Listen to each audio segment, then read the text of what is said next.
is Friday night, Hangout, creating our stories, piece by piece. This is Friday night, Hangout, creating our stories, piece by piece. Exploring limitless opportunities, illuminate our path, amplify our impact. Oh, it's Friday night Hangout. It's Friday night Hangout. Are you feeling stuck in your business, professional, or personal life? Or are you struggling to find purpose and direction? Imagine having a clear sense of direction, achieving your goals, and living a fulfilling life. Joy Onyesoh Coaching Consult is here to help you. We will work with you to identify your strengths, overcome obstacles, and develop a personalized plan to achieve your dreams. With our coaching and consulting services, you will gain clarity, confidence, and the tools you need to succeed. Do not let fear, lack of clarity, or doubt hold you back any longer. Take the first step towards achieving your goals and living your best life. Contact Joy Onyesoh Coaching Consult today. Joy Onyesoh Coaching Consult, empowering you to reach your full potential. Call, SMS, or WhatsApp +234 704 229 1171. Or you can visit our website www.joyonyesohcoachingconsult.com.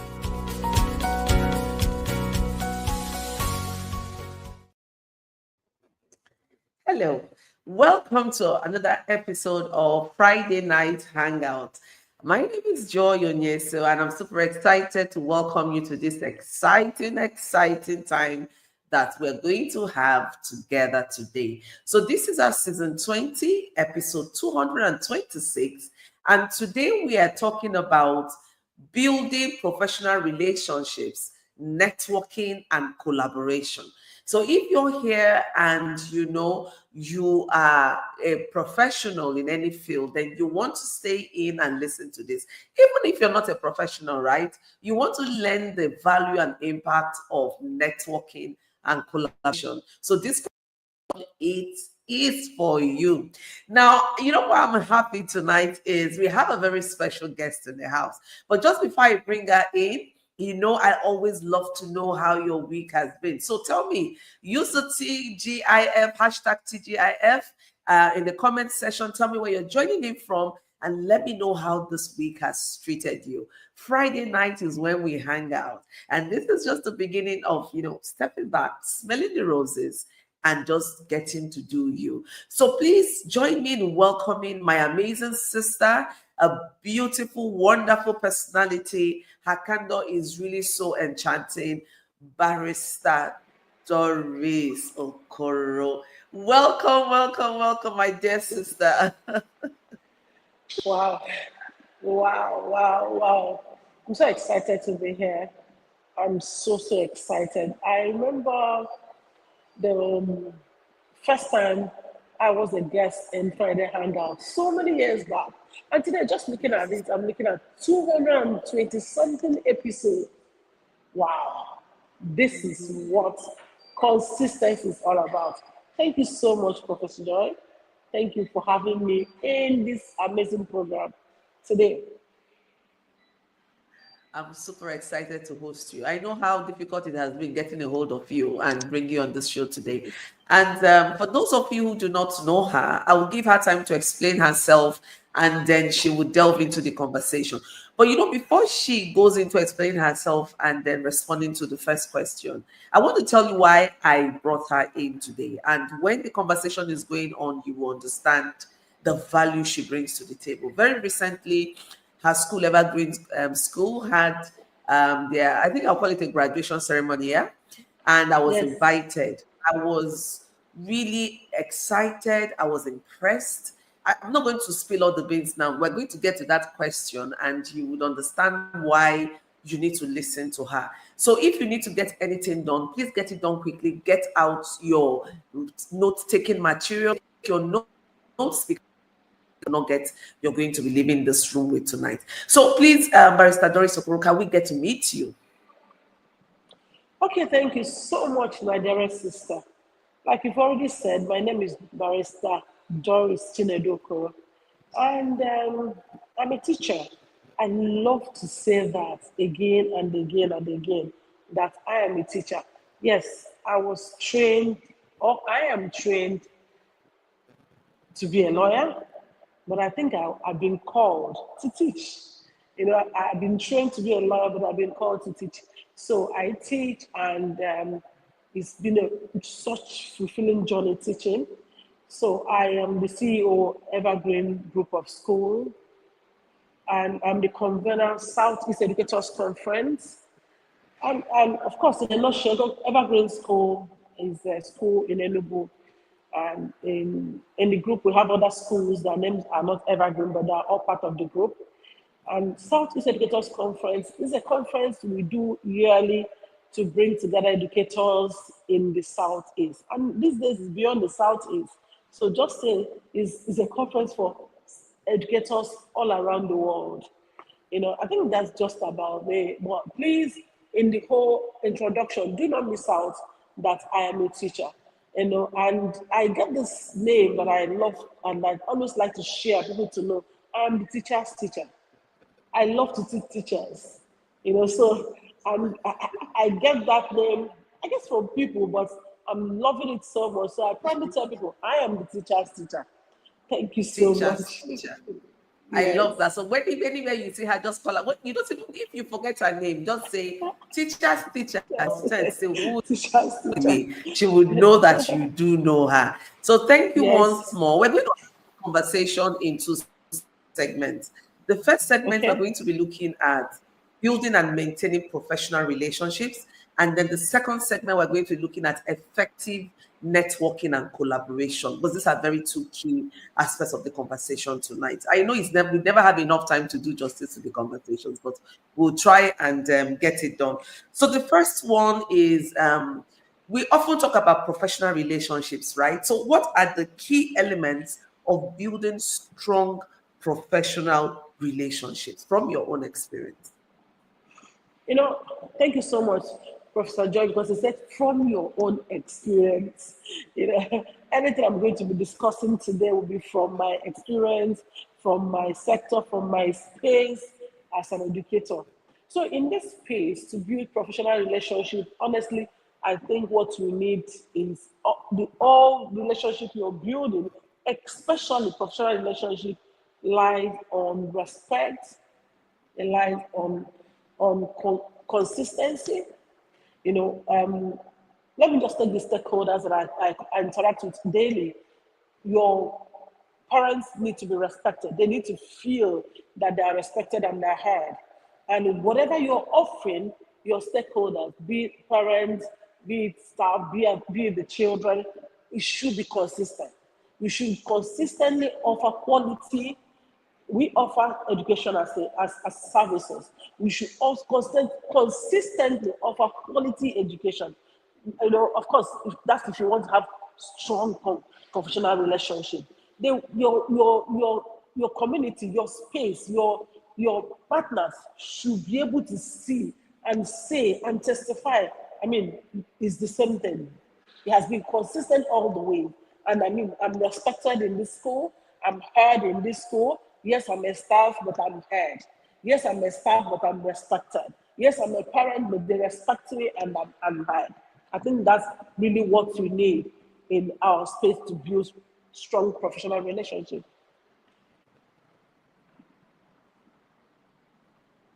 Yes, whatever stakeholder you are, being respected, being heard and valued. But over time, how can we build that trust and credibility? It still boils down to what you offer.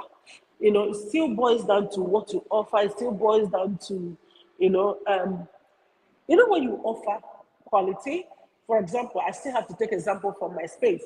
When parents bring their children to your school and they consistently see, oh, when I bring my child, I see my child come home with value. When I mean value, value is really relative, to be honest. I'm not talking about the value we always think about, but value parents think they need from school is relative. A parent might want, parents' measure of value from school might be academic excellence. Another parent's value from school might be, oh, morals. But whatever the parent consider as value, and the parent consistently see, oh, my child comes home with that, this is what my child is getting from this school, I see the transformation, I can trust this school, I can trust this partner.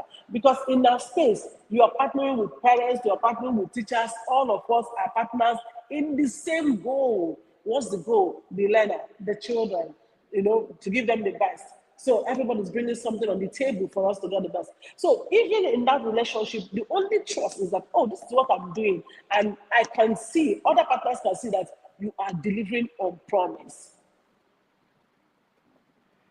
I love this. There are two key words you've used this evening that resonates very deeply with me. The first one is consistency. Now, and I'm speaking to you, the audience watching us, right?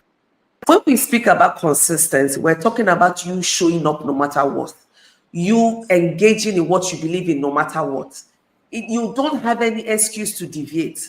So if you have given a commitment that you're going, for instance, in her sector, the educational sector, if she has given a commitment to parents that, if your children come to the school, no matter the time of the day, meaning that no matter the season, no matter the hardship, you can trust us that the academic, the quality of the academic they receive here would be consistent. Nothing is going to change. If there's going to be any problem or challenges we have, we will communicate with you. Do not go back on that. Some of us believe that, oh, people will understand, and you then begin to do things that are not, in alignment with what you have promised. Some of us do not have any qualms whatsoever in changing what we say. So are you that kind of person that when you tell someone, oh, I'm going to be there, I'm going to give the person, say, when you leave the person, say this one, just forget it to go and look for solution elsewhere. So you see, it still comes back to that trust, credibility, consistency, honor, respect is a whole lot.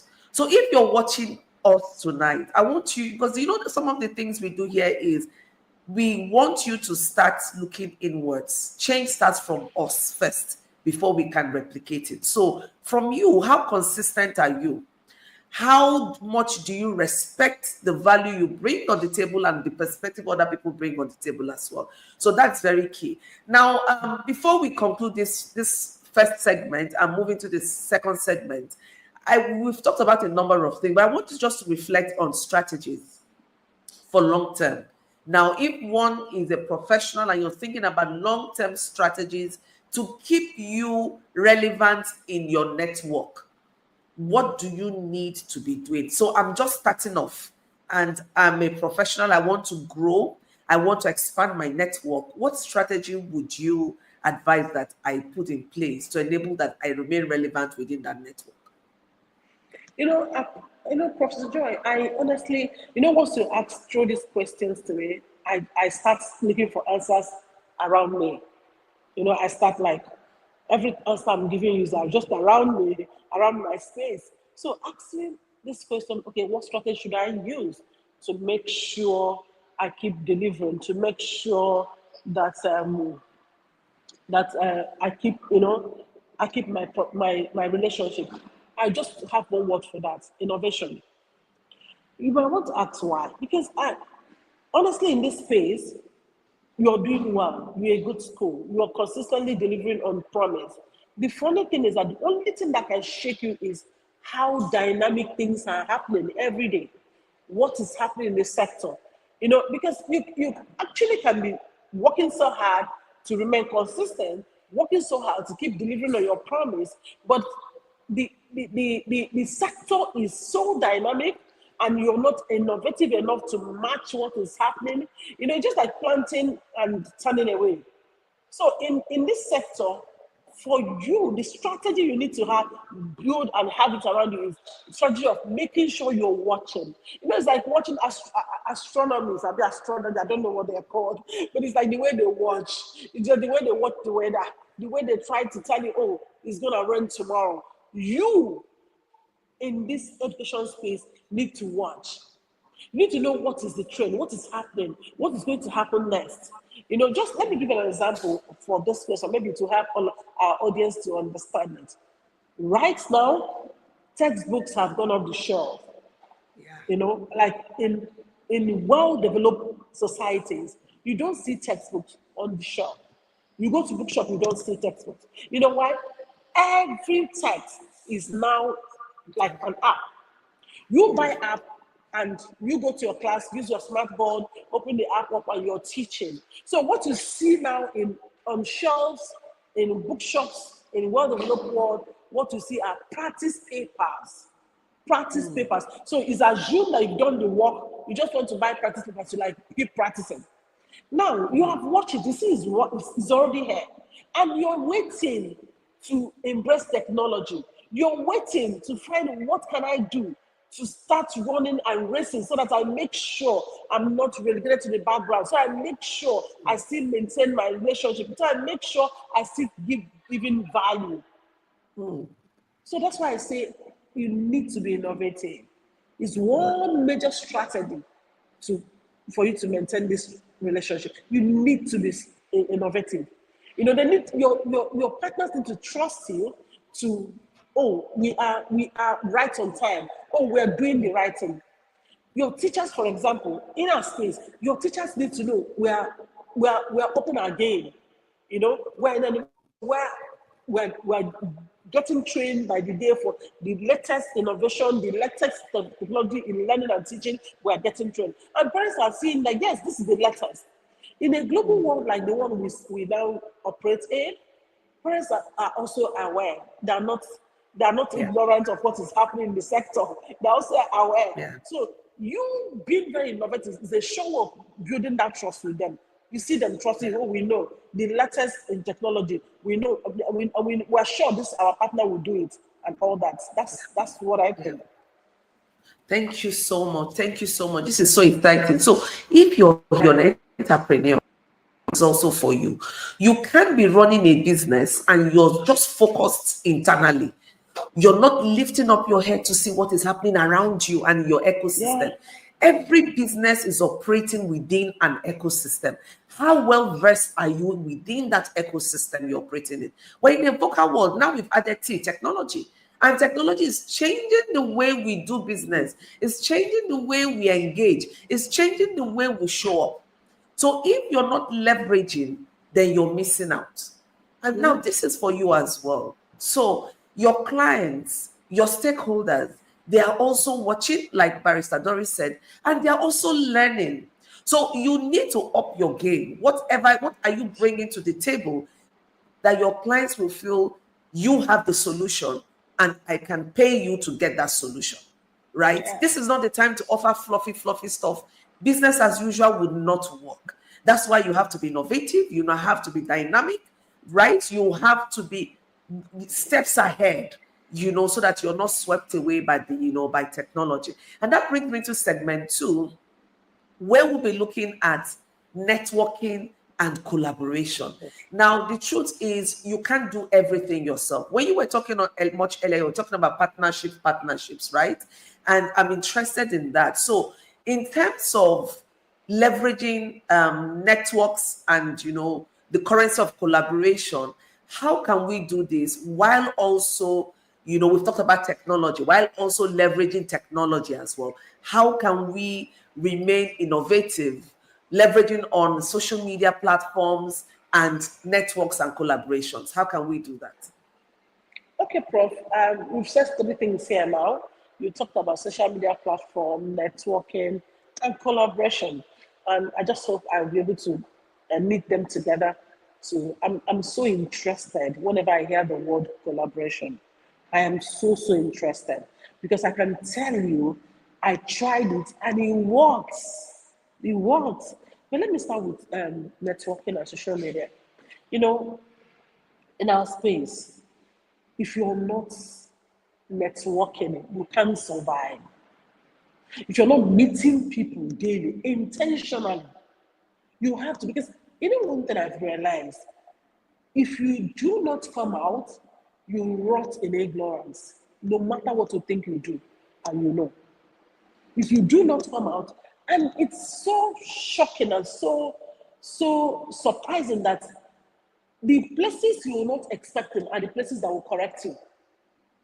The places you might look at this, oh, no, these people, I do better thing that you network and you hear something that you run back home and start correcting yourself. So for us and for me especially, I don't joke with conferences, local conferences, national conferences, international conferences. And I tell you something, it doesn't matter the space you find yourself.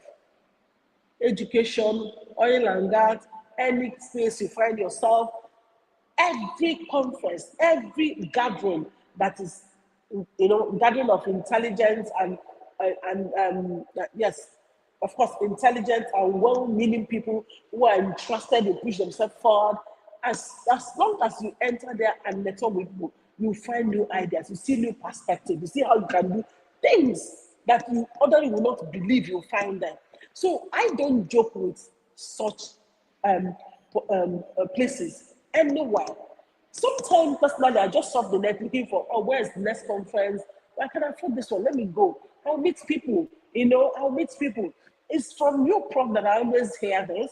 That your network is your net worth. I had this so many years back from you, and honestly, then I wasn't living the life. Right now, your network is your net worth. Yes, it doesn't matter the sector. So it's important, whether you're in the education space or any other space you find yourself, expose yourself intentionally to network. And of course, leverage on social media. Talk about what you do. I tell people that social media is the new currency. Social media is the new currency. And whenever you come out to social media to network and also, show the world, showcase yourself to the world, make sure there's something you're selling. I always tell people the danger of social media is if you are the consumer. But if you're also there to market, you find out that it's going to be useful to you. So for us in the education space, people need to see what you do. People need to see it. People need to know. Show them every day, oh, look at what I do and look at how I do it. And of course, the last thing we mentioned there, Prof, is collaboration, which is, like I told you, is my best word these days.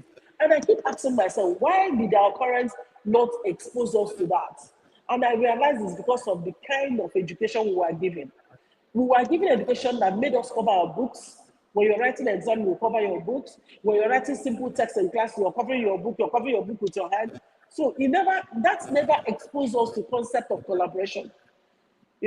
But you can imagine these days in classroom where children are now made to sit in groups of 4, giving work together. They all do the work together and do presentation. So collaboration is now being enforced, not just being enforced. Children are finding themselves. They might not know what they're doing, but they're finding themselves working in teams and they're comfortable working in teams. Nobody's now struggling. I want to be first, I want to be second.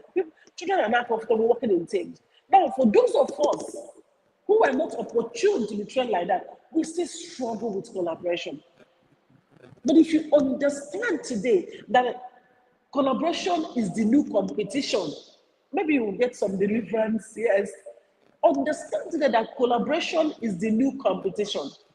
If you want to compete favorably in your sector, please collaborate well. Why do I say this? Because I realize that you cannot be an island. In this sector, we have school leaders. By the grace of God, in our town, in Enugu State, I tried so much when I entered into the sector to start collaborating with other school owners. And I tell you the truth today, school owners that I have been collaborating with are the backbone of what I do. They are the backbone of what I do. And it will surprise you that we are like walking distance away from each other. One of the things that make people so scared of collaboration, you want to see the next person as a competitor, especially if the person is in the space where you are. No, That's wrong. They are not competitors. They're your collaborators. They make you better, you make them better. Especially when there is genuine collaboration. Because we've seen it all, but I don't want to go there. What I'm trying to say is, as long as you find people and knowing that it wasn't just being your sector. Like I collaborate with my colleagues, I collaborate with other people to make my work easy. Other people from other sectors that need to help me make my work easy. I have to find a way to, okay, let me call those one partners, but sometimes I do also collaboration with them just to make my work easy. So what I'm trying to say here now is this. I just want to leave something, and I want it to enter into the mind and heart of the audience. Collaboration is the new competition. I just want you to know Beautiful. the latest way to compete now is collaboration. So if you're still in your corner, covering your paper, covering your work, covering what you're doing, you've been left behind. By the time you open your eyes, you won't see anybody. People Yeah, have been flown away. You're there doing it. Thank you so much. they've all gone. You've all gone. Thank you so much. So, joining in, welcome to the Friday night hangout conversation. With me today is barrister Doris Okoro, and we're having conversation on building professional relationships, focusing on network and collaboration. So, if you're in here, please sit tight. These are 226th episode. Now, barrister Doris, we've been talking about collaboration, and yes, we've identified as a new gold mine, something we all need to tap into. How can we identify collaboration opportunities, right? How can we? You know, first of all, collaboration that is not within your colleagues, collaboration that you need for your services to be better, you identify them. For example, I I know that in any curriculum right now where you don't have programming as a subject is faulty. Coding as a subject should be from primary one. In fact, the other day I read that China had made AI education compulsory from primary one. And I was just telling myself, we are still struggling with coding and programming. These people have gone to making AI compulsory for primary one children. So I know very well that if you don't have coding and programming as a subject, before now it is something that they are doing coding. It's not, they just take it as like a side thing. But now, no. If you don't have it as a subject, then you have a very faulty thing you're running. And how can you do it if you don't find collaborators in that space? You have to reach out to people. Oh, please, can we collaborate on this? You ask, how do we find collaboration opportunities? So, first of all, the areas of need. You can find people to collaborate with in the areas of need. And another way you can also see collaboration opportunity in your own strength. There are things you're powerful with, even in that ecosystem. You know this one, I am powerful. You can bring people in to share that because as you collaborate with them to share that, you're getting strength in your weak areas. So the fastest way I try to identify collaboration opportunity is when I notice whenever I feel in this place, I am, okay, let me just make it simpler for us. I love curriculum design. I love it so much. So in this case, if you ask me what's your strength, I will tell you to design curriculum. So because I love it, once I design something, I see that's very fantastic. This is going to give awesome academic performance. I start calling colleague, come, let me teach you something. I just realized that there's something I'm going because I know this is my strength. I mean, you can't have it. I don't think we're two in that strength, and that's what I believe. So I'll call. I know this is my opportunity. I will even call those I've not called before. When they see it and I pour it out, they are eager to share theirs. And as they share theirs, I'm strengthened because they might not know that this might be the only thing you have, but you have other weak areas. They share theirs. Theirs might be the ones that strengthen you. So for me, how to recognize collaboration opportunity, first of all, things you need to be done in your space and you can't do it. Look around and find people that can help you do it. Then when you have strength in you that you can share, especially that people need this thing you have in you, once you share it, it builds trust. Because somebody listens to you, oh, she's sharing this. It builds trust. Because they're not really around you. I know when Prof, when you came for graduation, I'm sure you are amazed by the number of school owners seated there. Yes. Just because there have been times I called, come, let me share something I learned. And as you share it, they're like trusting you. Let me tell us something. Once you can share what you know confidently and comfortably, people tend to collaborate with you. That's true. They're ready to also share theirs. That's true. So for me, that is how I recognize this opportunity for me to form collaborative what do you call it, opportunity. This is just what I need to Opportunities. do. Yes, this is what I do now, to make sure that I collaborate with these people and of course deliver excellence in what we do. Beautiful. I love this. Not just collaborate, also being able to deliver excellently what you do. And that's what we've been saying. You must come with some value to the table. I recently attended an event and I got a question, and the young man was asking me, how would he know when he's ready to collaborate? I said, you must have something of value you're bringing to the table. That's one way of sustaining that relationship.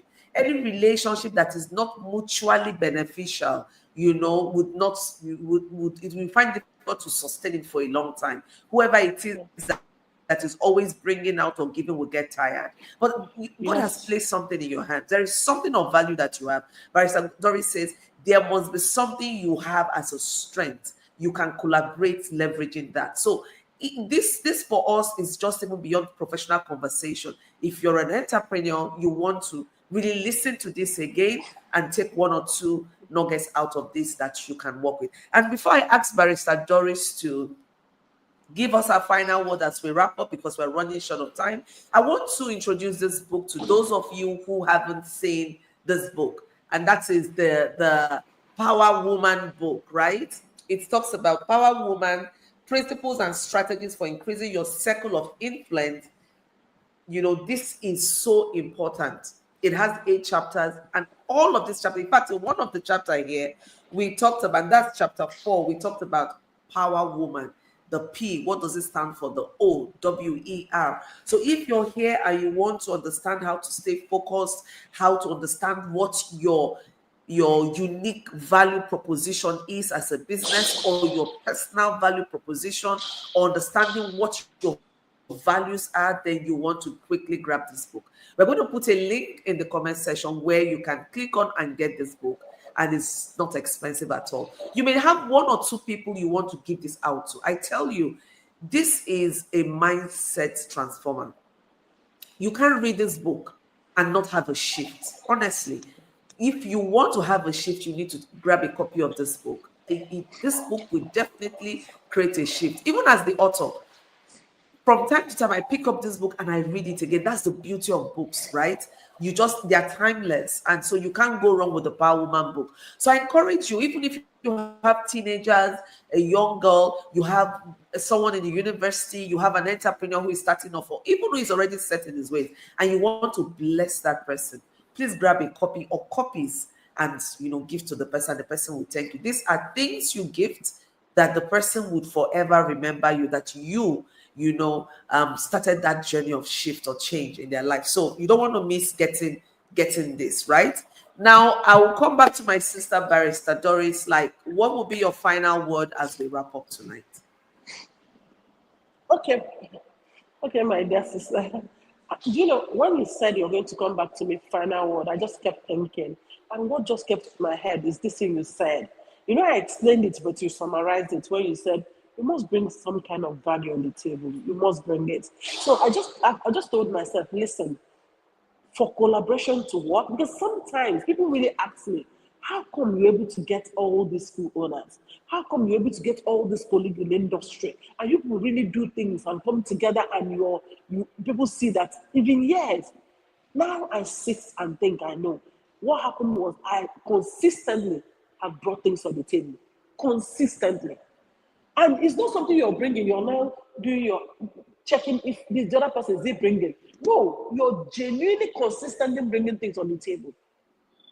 And each time I come out to share, I go back enriched. I am telling you the truth. So each time you come out to share that which you think you have, without holding back, without holding it, you live enriched. This power of Diary of CEO said something. If you want to master it, you teach it. It's one of the laws. If you want to master it, you teach it. So each time you come on to share that which you have, in the spirit of collaboration, you go back enriched. You go back enriched. So my last word to our audience this evening, no matter what you're doing, no matter the space you find yourself, can you try sharing value with your colleagues genuinely from your heart? Maybe you're frying akara and you know tricks you can fry the best of akara. Can you call the next person frying akara? Can I teach you this? Don't be afraid of competition. No, there's no competition anywhere. There is none. That's just the truth. And that truly is my word to our audience this evening. Thank you so much. Thank you so much. Excited that we had this conversation. I look forward to bringing you back on the Friday night hangout in the near future. And for everyone who stayed with me and with Barrister Doris, thank you for joining us on this edition. I'm so sure that you're blessed and you're going away with nugget or two, because I've also learned a lot, and I've made a mental note of 1 or 2 things I'm going to do as a result of this conversation we've had. And that's what it is. When you share, you take in. When you give out, you fill in as well, right? So when you hold on tightly, there's no space. So, but when you give out, you have space to take in as well. So it's mutually beneficial. I've listened to my sister Doris. She has listened to my summary and see the way we are just connecting each other's thoughts. And I'm hoping that you, as the viewers watching this, there is something you're going away with tonight. Thank you so much for always trusting Friday Night Hangout. I look forward to seeing you next week, Friday, where we also would conclude our conversation on this month's topic of the types of relationship and the benefits of building effective relationship. Thank you so much, Barrister Doris. We look forward to seeing you next time. From all of us and my team in the studio, is bye for now. We love you. See you soon.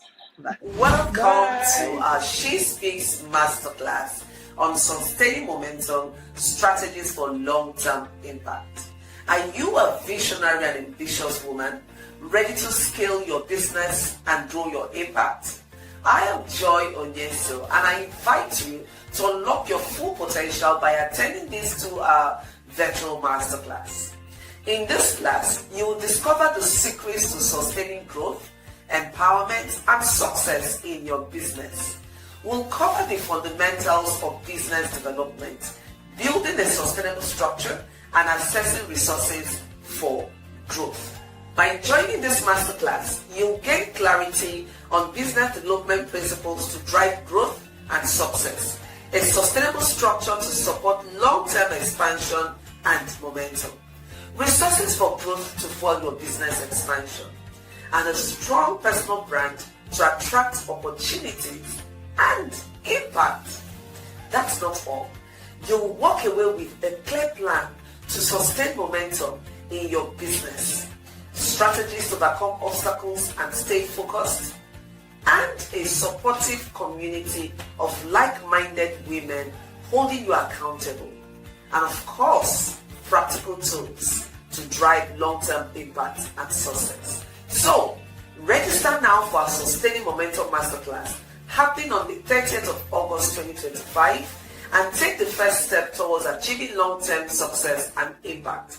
And you know what? Distance is not a barrier, because this is holding virtually. Do not miss out on this opportunity to sustain momentum in your business. Register now and let's get started on this journey to success. See you on August 30th, 2025. Follow us on social media for updates and behind the scenes insights. See you in class.